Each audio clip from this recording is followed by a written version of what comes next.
toutes et à tous, on se retrouve aujourd'hui pour une nouvelle vidéo. C'est un update lecture. Je vais vous parler, je pense, de 5 lectures que j'ai lues récemment. On commence tout de suite. Prenez un petit thé ou un petit café. On commence par Au péril de nos cœurs de Malangia Cassie chez Hugo Roman. C'était un roman qui me faisait très envie puisqu'ici on part dans les gorges du Verdon, une région que j'aime vraiment beaucoup. On va partir avec Nora et ses 2 copines qui, pour fêter en quelque sorte l'enterrement de vie de jeune fille de l'une d'entre elles, partent quelques jours, toutes les 3, dans un camping aux gorges du Verdon où elles ont loué un mobil-home. Elles vont retrouver à côté d'elles, sur l'emplacement d'à côté, un groupe de 3 garçons, dont Marco. Marco qui a l'air très sûr de lui, il n'est pas du tout arrogant, mais il est très sûr de lui. Et entre Nora et Marco, il y a quelques petites étincelles. Ils vont continuer à faire connaissance et décident un jour de partir tous ensemble, donc tous les 6, en randonnée dans les gorges du Verdon. Et là, il va se passer un drame. Et je m'arrête là pour le résumer. Comme je vous le disais, j'ai beaucoup aimé cette histoire parce qu'on part dans une région que j'aime beaucoup, les gorges du Verdon, et j'ai vraiment eu l'impression d'être là-bas, au camping, avec eux. Ils font de chouettes activités, de chouettes randonnées, donc c'est sympa, je trouve, au travers de ce bouquin, de découvrir un petit peu la région. On a 2 personnages attachants que je trouve, pour moi, ils sortent un petit peu du lot habituel, entre guillemets, des romances. On a Nora. Nora qui est finalement assez réservée, assez en retrait sur pas mal de choses. Elle reste une très très bonne copine, a de très très bons conseils, et elle se met depuis quelque temps une pression énorme sur les épaules vis-à-vis de sa maman. Je vous laisserai découvrir pourquoi. Et je l'ai trouvée assez attachante par rapport à cette pression qu'elle se met, parce qu'on sent tout l'amour qu'elle a pour sa mère, toute l'inquiétude qu'elle se fait, et du coup ça la freine un petit peu dans son évolution de jeune adulte ou son émancipation. Elle se met quelques barrières, peut-être qu'elle ne devrait pas, je ne sais pas en fait, mais je l'ai trouvée touchante par rapport à ça, parce que c'est quelque chose que je pense j'aurais pu faire à sa place. Au premier abord, Marco semble assez superficiel. Comme je vous le disais, il n'est pas arrogant, mais il fait un peu sûr de lui.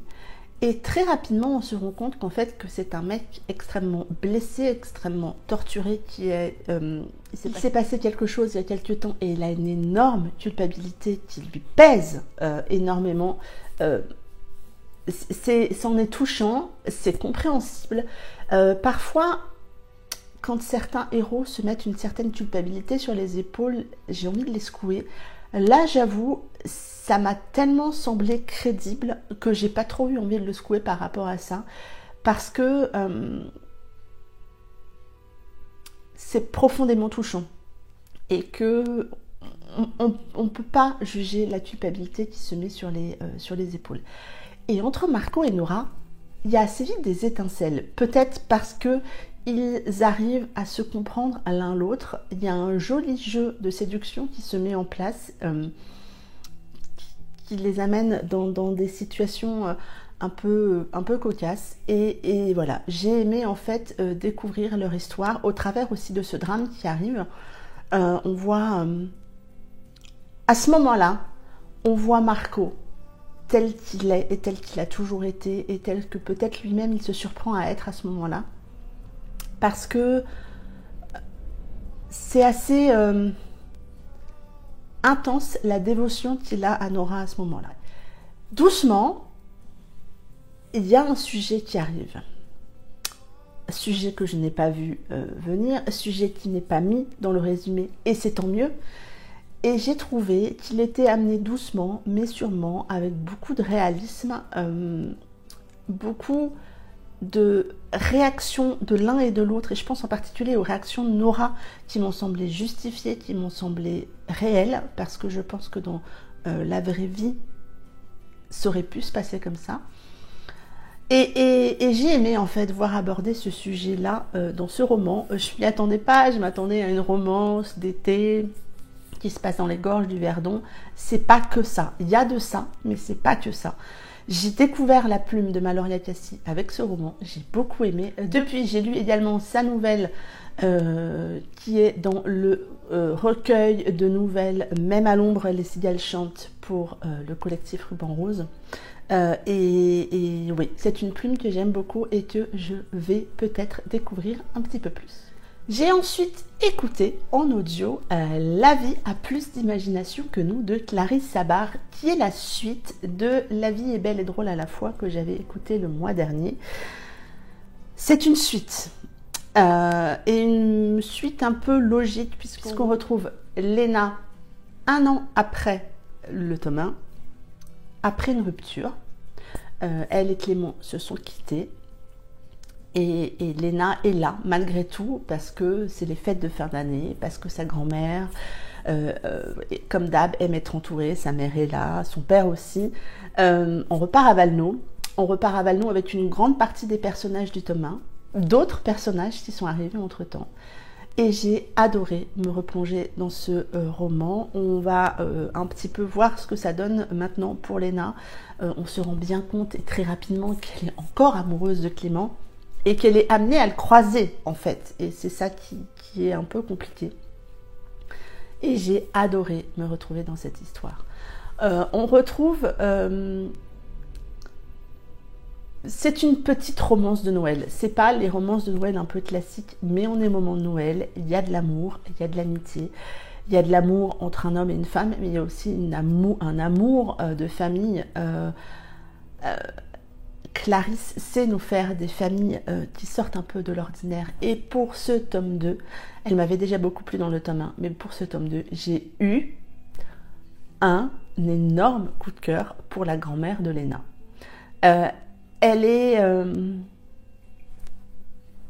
m'a fait penser à la grand-mère, et attention, certaines d'entre vous vont se prendre une claque au niveau des dates. Elle m'a fait penser à la grand-mère de Vic dans La Boum avec Lou Marceau. À être pétillante, pleine de vie, qui a toujours le mot pour rire. Et en plus, dans ce tome 2, on se retrouve, et je pense à une scène, mais mon Dieu, mais qu'est-ce que j'ai ri avec cette scène. J'ai tellement imaginé la tête de chacun des personnages. Et je trouve que c'est la force de Clarisse d'arriver à nous... limite on regarde un film en fait. J'adorerais que ce tome 1 et ce tome 2 finissent en téléfilm de Noël, parce qu'on a tout ce qu'il faut. Il y a de l'humour, il y a de l'amour, il y a de la tendresse, il y a du rebondissement, il y a encore ici des histoires de famille qui ressortent dans ce tome 2. J'ai vraiment passé un super moment. Je suis très attachée à Léna. C'est assez rare en fait quand j'aime vraiment beaucoup les personnages féminins. Et là, c'est difficile de ne pas l'aimer, de ne pas s'attacher à elle, de ne pas avoir envie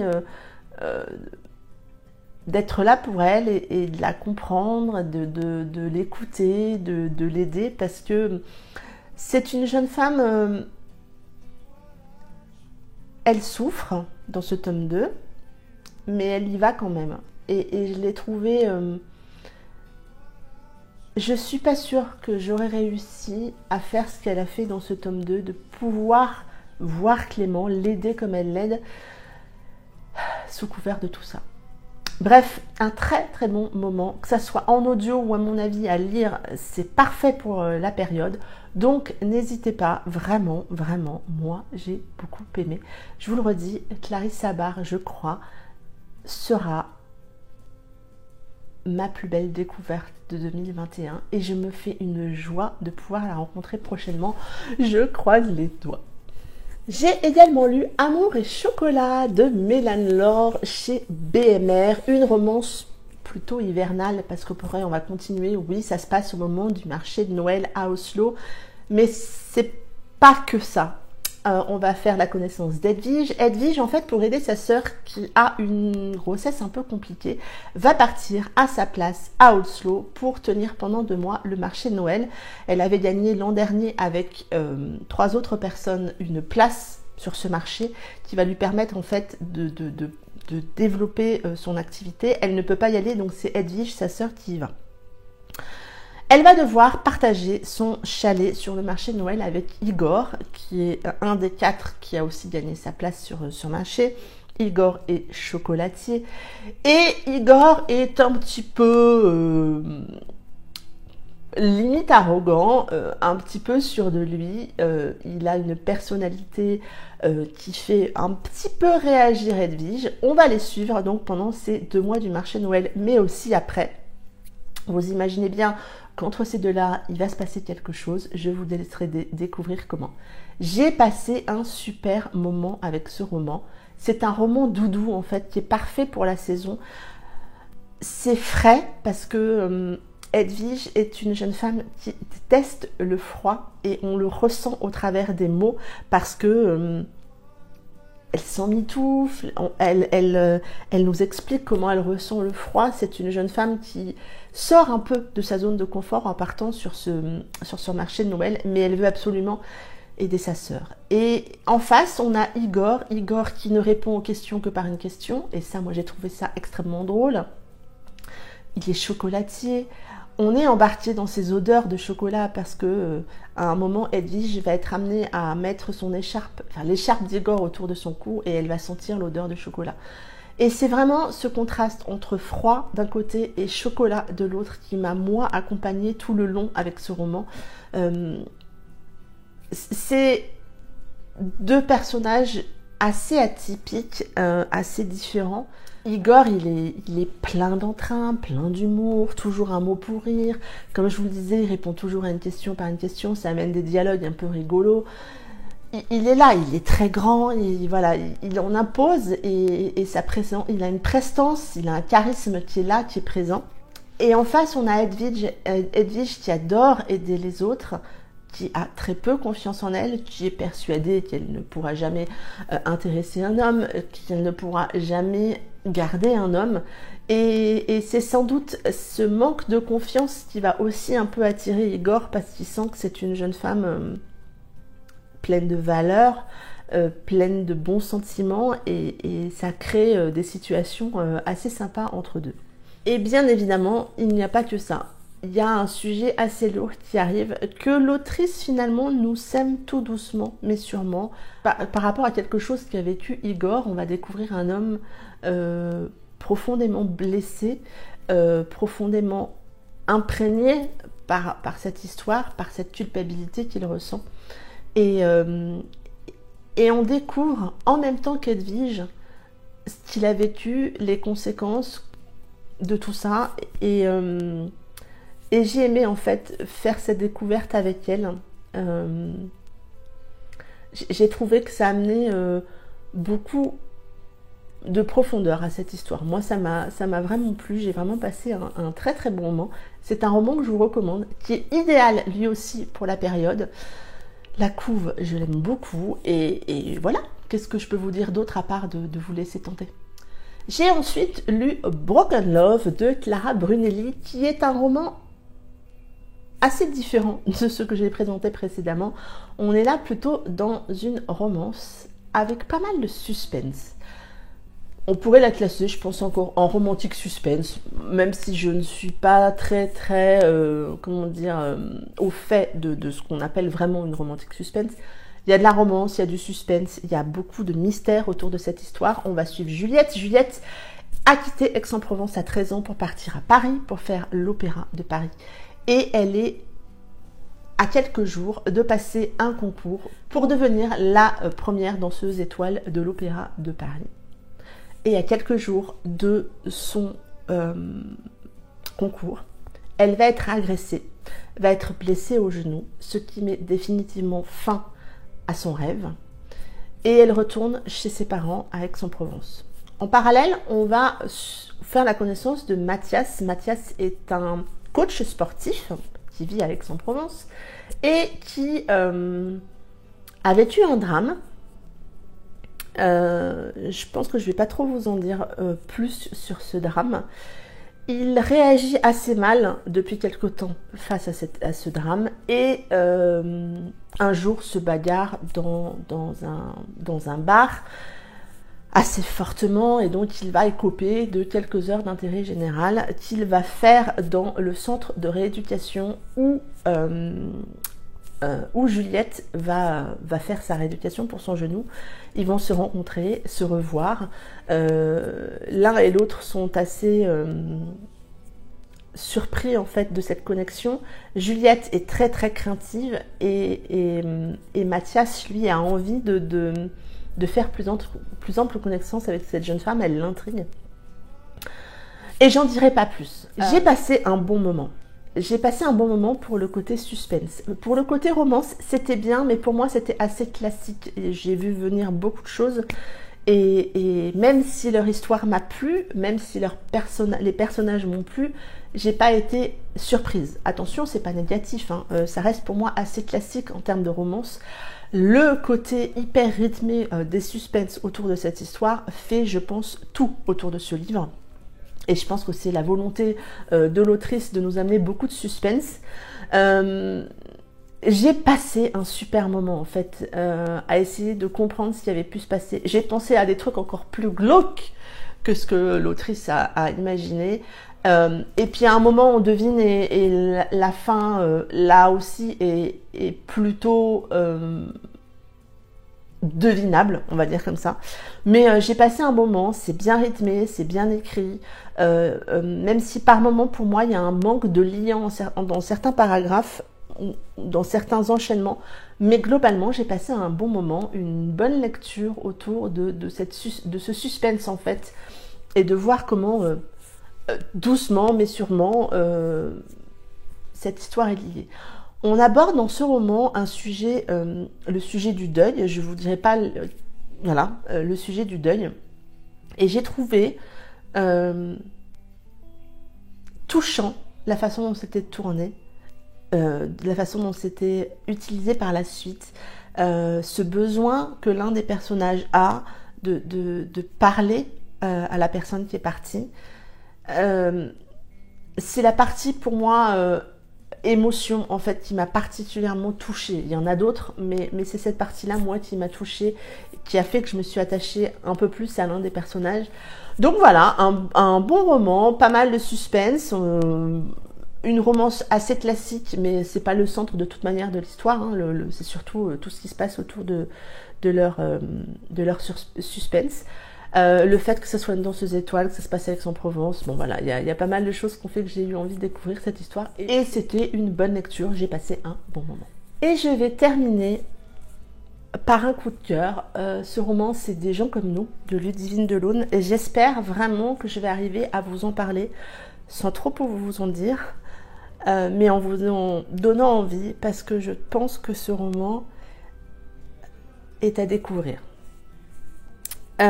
On commence ce roman dans une chambre d'hôpital. On va faire la connaissance de Charlet et Elay. Elay est malade, elle a un cancer du col de l'utérus. Et Charlet, sa sœur avec qui elle partage une relation extrêmement fusionnelle, est là tout le temps.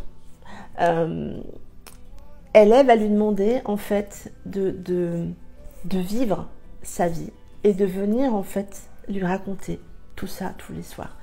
Et Elay, en faisant cette demande, elle bouscule énormément Charlet, parce que Charlet, elle est écorchée vive par les trahisons qu'elle a vécues, et depuis elle est comment dire, elle est c'est une écorchée vive, elle a mal, et pour pas souffrir elle se renferme. Je vais pas vous en dire beaucoup plus parce que c'est un roman qui sort de l'ordinaire. C'est un roman qui traite je pense de l'hypersensibilité au travers de Charlet, qui, comme je vous le disais, est écorchée vive par la vie, et elle a ce besoin de protection, d'isolement pour ne plus souffrir. C'est quelque chose que je comprends parce que ça m'est arrivé, et je pense que beaucoup d'hypersensibles vivent à un moment ou à un autre ça, et ont peut-être cette tendance à vivre un peu ça. C'est quelque chose qui est compliqué à vivre, Et je pense qu'il est aussi compliqué à vivre pour l'entourage. Et j'ai trouvé dans cette jeune femme une force immense. Parce que par amour pour sa sœur, elle va sortir de cette protection dans laquelle elle s'est mise. Elle va se mettre en danger vis-à-vis des émotions qu'elle peut ressentir, vis-à-vis des rencontres avec les gens qu'elle peut avoir. Et c'est tout ça qui est extrêmement beau. Elle va être amenée à faire des rencontres, à vivre des aventures qui vont la bousculer. Et elle avance pour sa sœur. Et j'ai trouvé beaucoup d'émotions, beaucoup d'amour. Il y a beaucoup d'amour entre ces deux sœurs. Charlie, elle a vraiment peur pour elle. C'est dur de lire les passages où elle va la voir à l'hôpital. Et malgré tout, on ressent tout ce qu'elle est prête à faire pour elle, par amour. Alors, il y a un contexte particulier au niveau de la famille.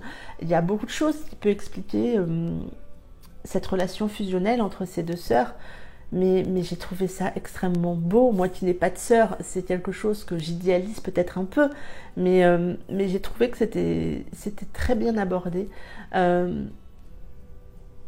Ça aurait pu être glauque, mais ça l'est absolument pas. Je trouve que Ludivine, encore une fois, a réussi à nous amener et à mettre en place une histoire dans un cadre un peu compliqué. Mais c'est tellement beau, au final, de voir ce... C'est un peu comme une chenille qui se transforme en papillon, même si l'image n'est pas forcément... c'est pas des plus, enfin c'est au début, ouais, elle se protège, elle est dans ce cocon et elle va s'ouvrir, Charlet, et moi ça m'a particulièrement touchée. C'est beau, c'est beau. Il y a une très très belle histoire d'amour qui prend un temps sublime, qui colle en fait à l'écorché vive qui est Charlet.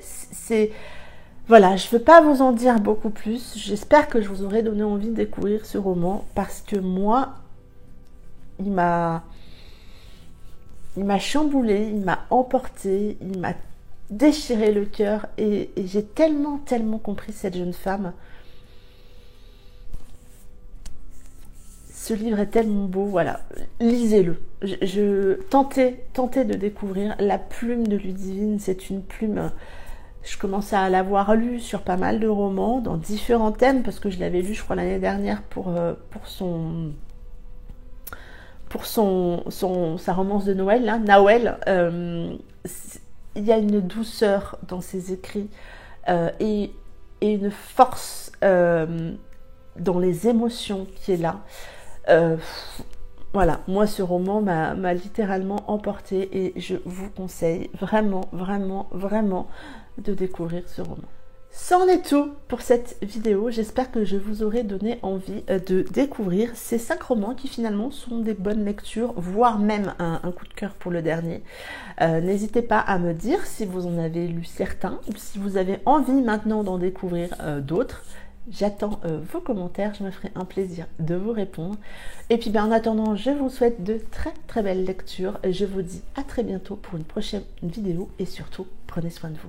Bye bye!